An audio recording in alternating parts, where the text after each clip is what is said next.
Welcome back, everybody, to the Nerdcore Live Show. It is Sunday night. That you know what that means? It's Night of the Seven Kingdoms night for at least until 2027, sometime in 2027. Great. Yeah, at least we get this show every year, Brad. Yeah, I mean, and It's then not we like also get House of a the Dragon, where we get it yeah, like we get House of the Dragon. every other 2 or 3 years. Yeah, Who the fuck knows, right? But or Rings of Power every 5. in case you don't recognize the voices, this is the Nerd Counter here, host show, alongside my wonderful co-host, Brian and Yoda. What's up, everybody? Welcome to a wonderful, wonderful Sunday night. And Raul, I think you need to turn your mic up. Why? It's low. What do you mean it's low? It's not It's that. low in my ears. Well, clean your ears then. Cause shit looks fine to me, Brad. Oh wait, I know what's going on, Brad. Fucking dickhead. No, it was just There you go. I recently had to update. Good thing I'm not listening to music or watching a video or something, because it would have came up. I recently had to uninstall my software and reinstall it because it was not acting right. So it changed up that. Saw before. Yeah. So what you saw on OBS happened here too. So yeah, Okay. yeah. That's why it was on the stream input, not the actual microphone input. So yeah, I was like, good thing I'm not listening to music or anything, Brad. Imagine you would have been hearing that shit. Yeah. But Brad, before we can get into today's episode, how are you doing, dude? I'm doing all right. Not too bad. Just chilling. Yeah. Yeah. What you been up to, man? I didn't do much today. Had breakfast with the parents and then had to go to the grocery store and all that fun stuff. All the adulting stuff. Yeah. Get out of there. You're like, wow. It's still not going down. Like, huh? It's like, when's the milk and the eggs gonna be lower? I'm waiting for it. Nope. No. I streamed today. That was it, Brad. That's all I did today. Well, that's good. Yeah, Minecraft. I finally found some iron after trying to find fucking iron for a while. Thankfully, I found some iron. That's I really rare. needed iron. And then I watched this, man. I worked out as well. I went to work out, did my cardio for the week. Did my cardio today. I did cardio yesterday, I did cardio today. And so I pretty much figured that I have 4 days of training with my splits, and then I got 3 rest days, so I'll use 1 day to actually rest. Mhm. But 2 days of those rest days are going to be for cardio. So I went and did that. So I watched this episode with my brother. Brad, you watched the teaser for House of the Dragon season 3? I did. What'd you think about that? Looked pretty good. Looked like a lot more dragons, a lot more fighting. And I think Damon finally makes it out of that fucking castle. Yeah. Because the last season, he was well, he did make it out of the castle, Brad. Well, yeah, like at the very end. Yeah. He was in the castle for the whole season. Interesting stuff. Losing his mind. Yeah. Interesting stuff that's going to go down this season. I'm very excited. June this year. So we have that to look forward to. Mm-hmm. And then next year we get the next season of this show, which we don't know when right now, but I mean, we literally just finished the season today. Yeah. So, I mean, I'll say this. I know it wasn't a dig at George, but I like the line, "A real knight finishes his story." I know it's probably not a dig at George, but I'm going to take that as a dig at George. Yeah.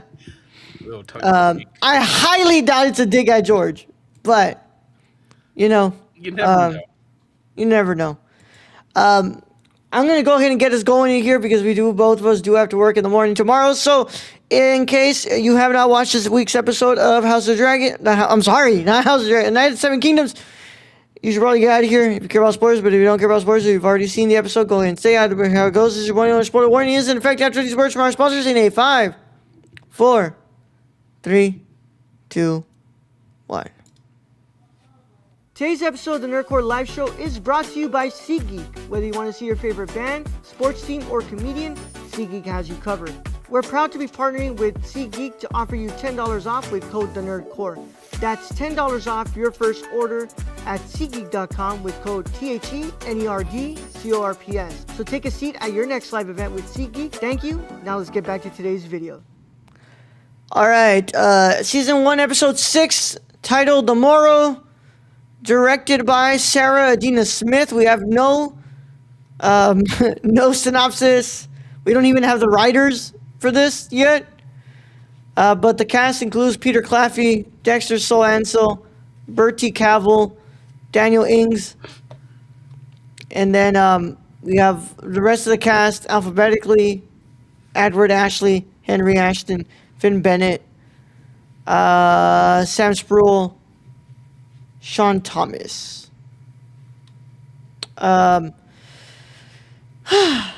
So I highly doubt we have a trivia, but just in case, somebody's probably quicker at putting trivia than the credits. Nope, no, there's no trivia. No trivia. Nothing. This is going wrong on this one, man. So Brad, this is the final episode of the season. We just came out of not came out of it, but like we're coming off the momentous high from last week with that episode. What are your initial thoughts on the season finale, Brad? I think they did actually very well. Like I was expecting a lot less just because the previous episode was such a high and was everything we had been waiting for in the season to get to that point. It was literally the fight they were talking about for like ever. So we were literally waiting for that point for him to be an attorney, or in this case, the fight of the 7. And this episode after it, I think they did extremely well. It is a very heavy episode, and we get to see Dunk and Maker and all these characters kind of go through what is the fallout from Baylor's death. And I really enjoyed they started this out with Baratheon in there for the comedic relief in the very beginning, because the last episode was, I mean, the way it ended was, depressing, to say the least. And it could have started and been a heavy throughout the whole episode, which it mainly was, except for the very beginning, and that's where I think your Baratheon was needed for a little comic relief before we head in that direction of just very depressing, and Dunk going through his emotions and his feelings, and very pivotal scenes I think for the future of this show happened, and I think they did very well. And then at the very end we see they do the Fast and Furious 7 ending of Charles and Pennytree with them, and he goes off on his own. Yep. Yeah, we just needed the "It's been a long day." Somebody's gonna edit that. Yeah. Brad. And we finally get to know why he's called Pennytree.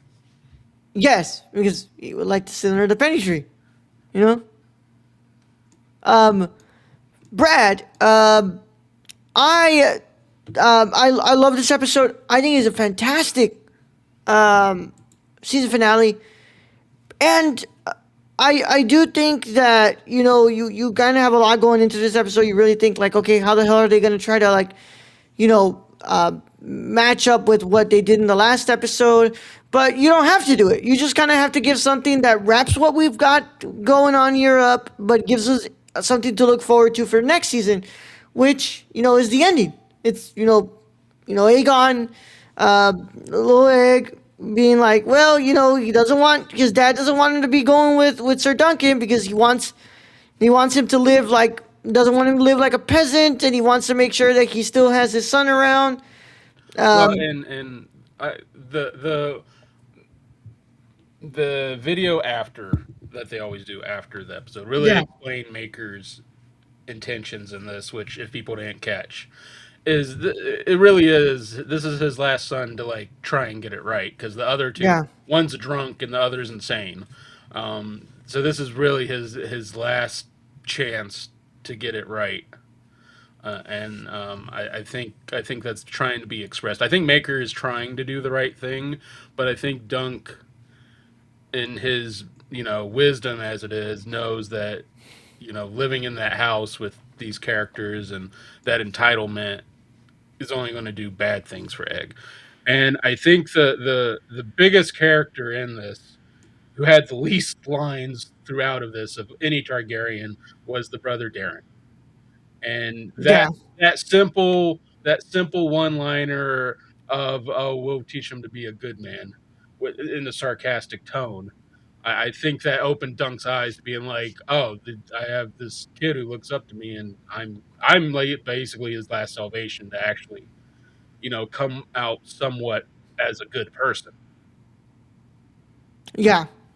Um, and like I said, Brett, I thought that between the whole aftermath of the trial, and especially you're starting off like being with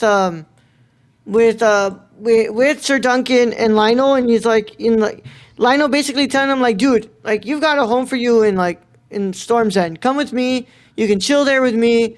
You'll be like my brother, and basically No, saying like, dude, like we formed a massive bond. Like just come home with me. yeah, Lionel's the fraternity bro. That's how the Baratheons are. They're fraternity bros, basically. But I love the back and forth in that beginning scene because I think you really needed that comedic relief of like he's telling the Maester to get away from him because the Maester doesn't know anything. That whole Yeah, scene is just freaking funny.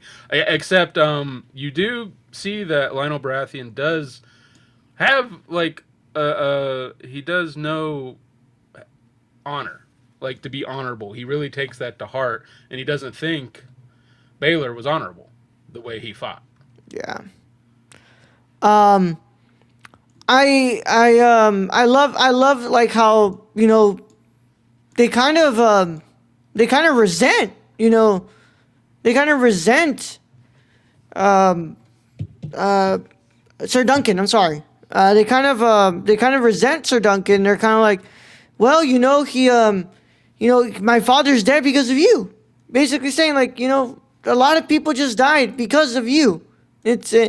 And it's kind of like pointing towards this idea of like whether you know Duncan feels like it was worth all of this happening because of him. Well, and it's a complicated matter, and that I think the great storytelling and dialogue between him and Maker Mm-hmm. really shows that is because Dunk's going, was my foot and hand worth the prince's life, and he's having this back and forth. Maker's already made up his mind because, of course, it's his brother, and he would rather have his brother than this hedge knight's even life. Yeah.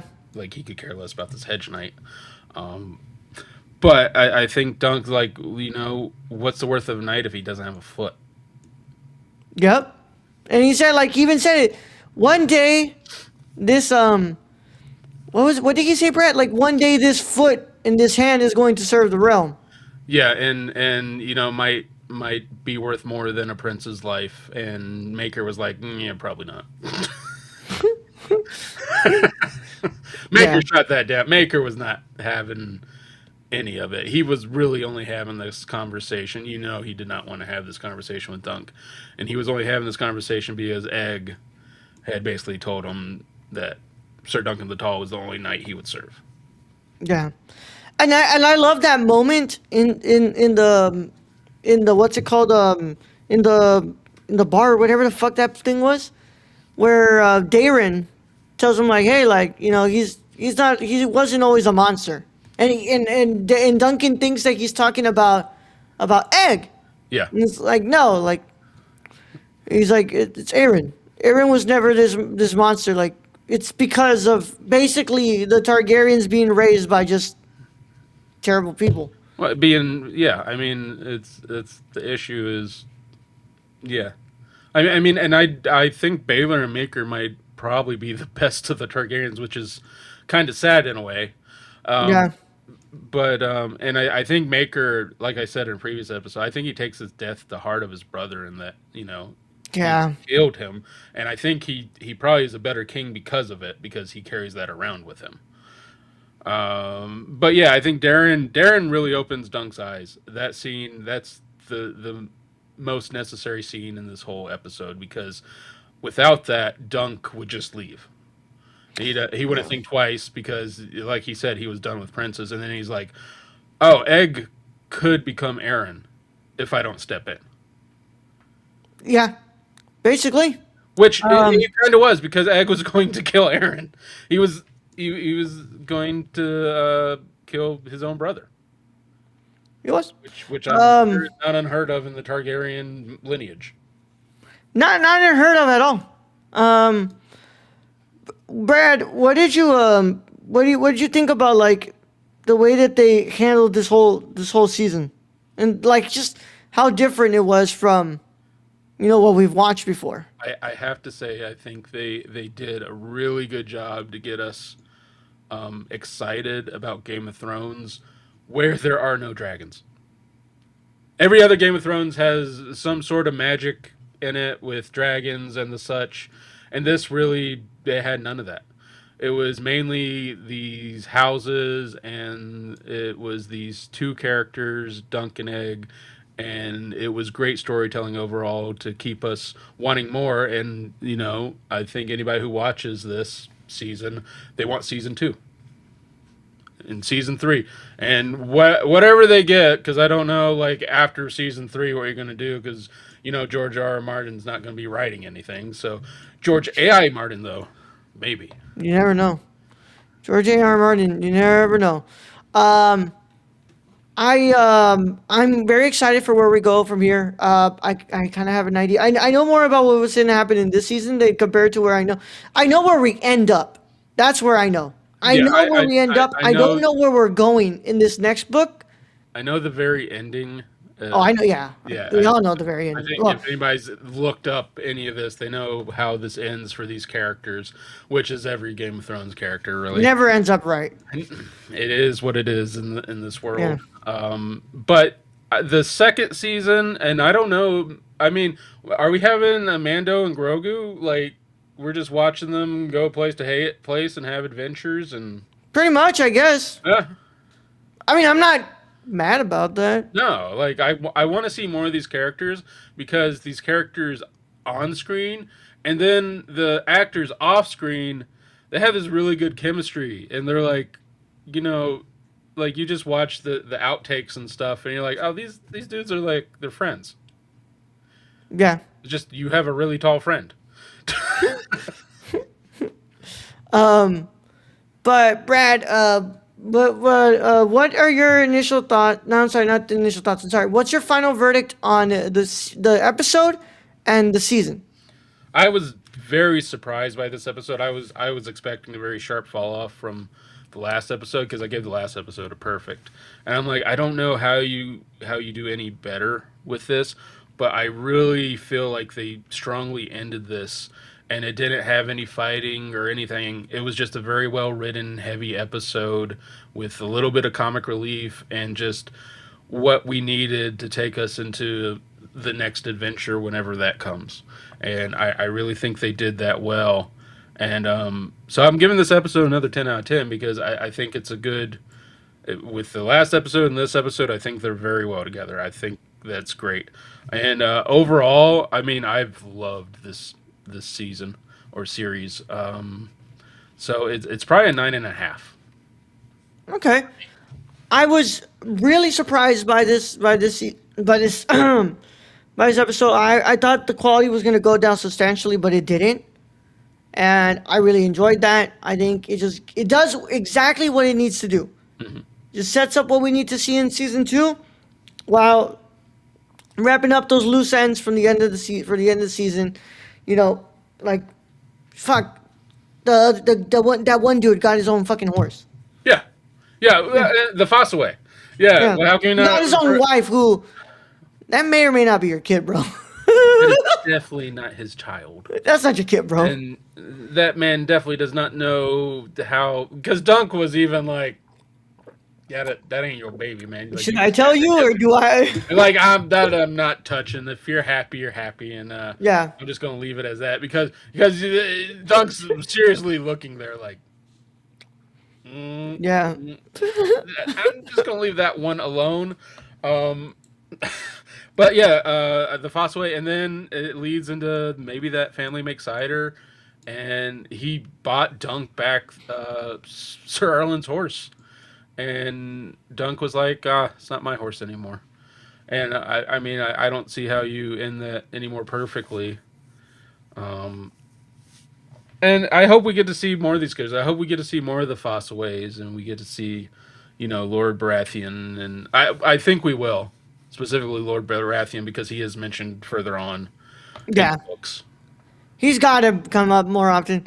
Um, I like I said, I love this show, and I think they did a great job, man. I love this episode. I'm gonna go ahead and give this episode a 9.5 out of 10, and I'm going to comfortably give this show a 9.5 out of 10 as well. I thought it was a fantastic show, uh, dude. I don't look, man. Where we go from here, we get two more seasons because there's two more fucking stories in the book. Yeah. Yeah, hopefully. I mean, we don't know with the Warner Brothers and all that, The Netflix merger and all that, right? or Paramount or whatever the hell is going on. We Yeah, don't. I hope they keep the same team moving forward. I hope they use the same team more in other Game of Thrones stories because yeah, let's be real, this team had to put together, a very entertaining and a very story-driven show that didn't include magic or dragons or anything that we've come to know in Game of Thrones for. yeah. It was literally these certain characters, these houses, attorney. I mean, it doesn't get any more basic kind of knights and shields than that. I just hope that where we go from here, I hope we end up like maybe seeing a show like down the line about more about Aegon and where he ends up, and or Blackfire Rebellion show and shit like that. I would really like that. I would really like that, but you never know, dude. I don't know. I feel like at this point they are like, okay, this whole fucking IP makes us so much money. The people love it. Like, remember everybody, Brad, who was like, "Oh, season 8 was so shit. Nobody wants to see Game of Thrones anymore. They're not excited for it." Season 1 of House of the Dragon fucking broke records. I think if you have good storytelling, Game of Thrones in itself, let's be real. Yes, season 8 was a bit rocky, and there were many reasons for that. Yeah. It wasn't my favorite season of the whole series. I don't think it could be anyone's favorite, really. Maybe some, Nope. but the majority of Game of Thrones, that original series, was very good and Yeah. very well done. They fall at the finish line, yeah, a little, but I think anyone who took the time and watched all those episodes, because there was a ton of episodes, they're not going to be like, I'm not going to give it a look, Yeah. I'm gonna. It's kind of like, like I've liked Game of Thrones very much. Um, and I was one of those that waited until I think season 7 was finished before I like watched. Before season 7 premiered was Before when the you caught premiere, up. I watched 1 through 6, and then Yeah. we got into the review for 7 and 8. Um, and I think overall, Game of Thrones has been an excellent series. Yeah. So I think when the interest is there, and if the show is good, I think the people are going to show up. So By, I by hope the, that by the with way, with by the way, they did mention Dorne. yes, So I feel like we're going to Dorne because Egg knows like Dunk, like like Egg's got to be like, yo, we got to tell her like what you yeah, did. the whole like there's no 7 kingdoms, there's 9 kingdoms. Kingdoms, and Dunk's like, what? You talking about those? Everybody always fucking forgets about Dorne. Yeah, Yeah. But with that being said, though, that does conclude our review of Knights of the Seven Kingdoms season 1, episode 6 and our reviews of season 1 of Assigned Seven Kingdoms. As always, keep up to date with us. TheNerdCore.com, Twitter, TheNerdCore, Instagram, TheNerdCore, Patreon.com/TheNerdCore, Letterboxd, TheNerdCore, TikTok, NerdCore, and Discord link is in the description below where you can find our wonderful patrons who we love so much and our executive producer, Shane. Sorry, not Shane, Stacy. Thank you for being the amazing people that you guys are, for helping us out. Brad and I will be back tomorrow for Fallout Season 2, Episode 3. And, yeah. We're just kind of taking this day by day, guys, to see what we can do. This is getting really bad. But, this was a great show. It was a really fucking good show. And I really enjoyed it.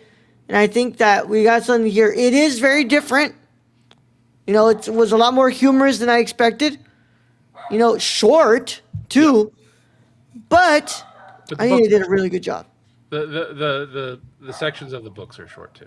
So You expect that when it's a novella. yeah. And you have like 3 short stories inside one book. So